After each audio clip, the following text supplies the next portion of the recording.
So this video was inspired by me watching Michael Bay's Teenage Mutant Ninja Turtles. And if you're going to compare any two directors that have been handling media based on comic book productions, I will have to say Michael Bay and Zack Snyder are the two that are the best compare and contrast directors, or directors that you can compare and contrast. And what I say this is because they make so many of the same mistakes, yet they also do it in completely different ways, and their two different intentions are very prevalent in their movies, and it makes one so much better than the other. Also, one has this upper hand in just what he's able to do. And let's get started. So Michael Bay, let's just start with both giving a general, generic description of why both have the same problem, and I'll give you a general description of that. And it's because both do not understand the source material of which they're writing. Neither of them really understand the characters and the story of the comic books or any other media adaptation they've had. And it really shows through Zack Snyder's view of Superman, Michael Bay's version of the Teenage Mutant Ninja Turtles, and his lack of really good stories for the Transformers themselves in the movies. The later ones do pick better up on that, but for the most part, neither of them are doing accurate versions of their stories.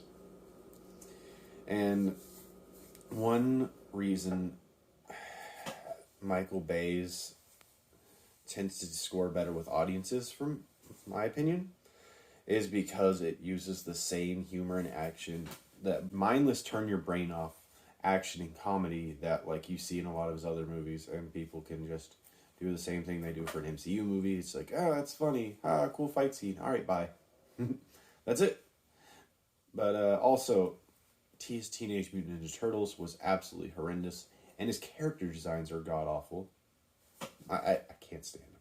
I really can't. There has not been a single Transformer I have been able to like, besides a few versions of Megatron, and that really cool Knight, Optimus Prime. But other than that, a lot of his designs are really ugly. And don't get me started on Teenage Mutant Ninja Turtles. Shredder was absolutely hideous. I mean, the Turtles were hideous, but oh my gosh, Shredder's bulky design. The only thing cool about it was the retractable knives, which did look pretty dope. But the knives were so long and, he looked like his Transformers. You take a piece of sheet metal and you constantly bash it with a sledgehammer. You put it in a crusher, pick it up, you bash it with another sledgehammer, and then bam, you have really sharp edge metal. That's it. Is there a design? Kind of. Does it look good? No. But it just, and the generic foot soldiers, I think that's so stupid. It's like, oh, they're actual soldiers, because recruiting Foot Clan members, having actual teenagers, giving them guns, that's never a red flag. Giving teenagers karate lessons, that's free karate lessons in a rundown neighborhood. Yeah, that makes sense. It's a little campy still, having ninjas running around, but the believability of recruiting teenagers in a rundown city by convincing them they're getting free karate lessons and a free hangout spot, yeah, that makes sense. It works. But I don't think he ever tried to represent the actual source material. And now on to Zack Snyder and why I think he does better. So he does try to represent some of those things in his movies. He does give that heroic nature of Superman, but ends up making him more godlike, which isn't really that accurate to his character. He does get Batman's dark brooding, which, I mean, we haven't seen much of his Batman, so I think he could do well with that. And also, like, he does get this story for pretty well for Watchmen, even doing some scenes beat for beat, but he misses a lot of points of Watchmen, and that's the political commentary of Watchmen and Rorschach's character, heroifying him, even though he's kind of a complete terror. Like, he's a horrible person. They're all horrible people, but they're all horrible in their own way, and they all give their own political message. But Zack Snyder just didn't really see that, and I love his work. Like, his cinematography is absolutely beautiful, but like, his interpretation of some of these characters are very inaccurate, and it's kind of disheartening because I want him to do good, because I can see with him at least, and I may be wrong about Michael Bay. I may just be hating for no reason, but from what I see, I just don't see any love from his projects. But Zack Snyder, I see so much love and care, like, especially the way I hear him talk about his projects. Like, I feel like he genuinely cares. But also, I could be wrong about both of them. One could be the fan, and one could be just chasing the paycheck. Or both chasing paychecks, because, I mean, money makes the world go round. But at the end of the day, I mean, we want to believe that our directors are caring about the projects that we're presenting them with. So we'll keep believing it.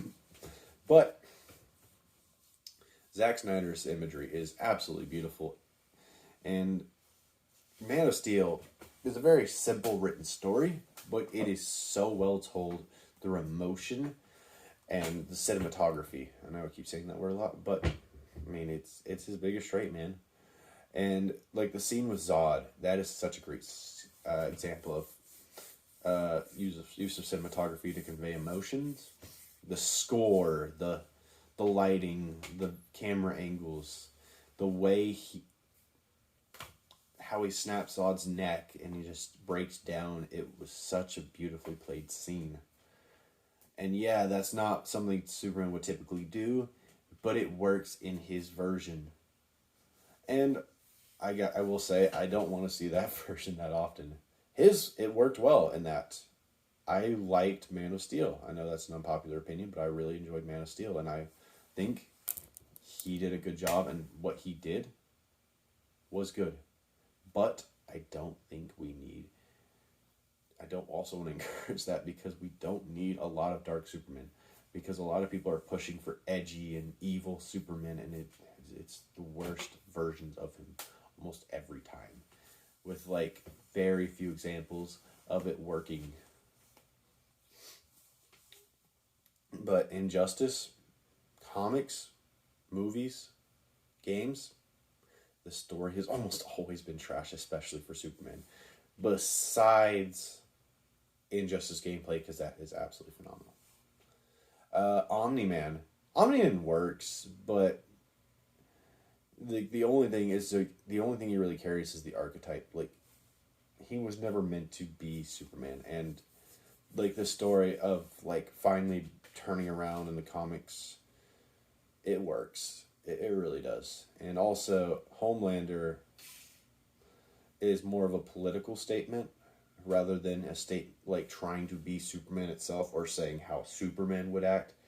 It's more about our treatments. There's a lot more of that one.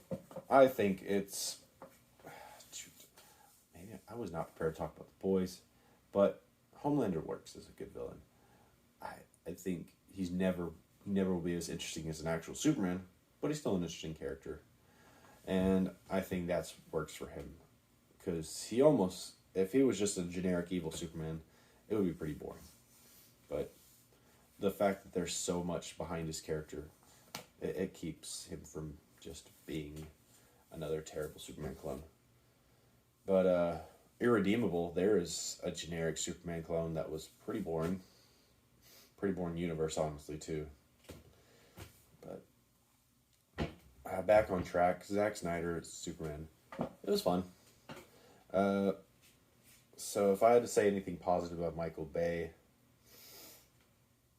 we'd be here all day waiting for me to say something. I genuinely hate his Teenage Mutant Ninja Turtles. I'm not a fan of his Transformers. But these two directors are very interesting to see. And hopefully they'll start making good movies soon. It's nice to see he's not directing the next Transformers. He's only producing it.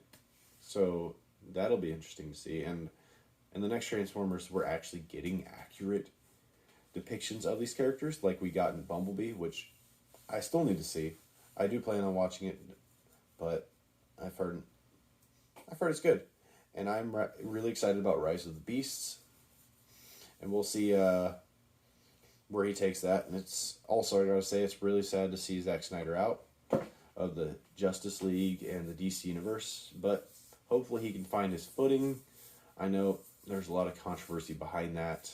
And I really hope he is doing all right, because I know he had a lot of family issues, and I know something tragic happened. I want him to be okay. But also for the DC universe, EU or whatever they're calling it, I would like to see just something go right for them, or not, because I mean they really messed that man up. Like what they did to Zack Snyder was pretty cold. Maybe they just need to be punished for that. Who knows? Thanks for coming by. Thanks for watching this video. And I'll see you at the next one.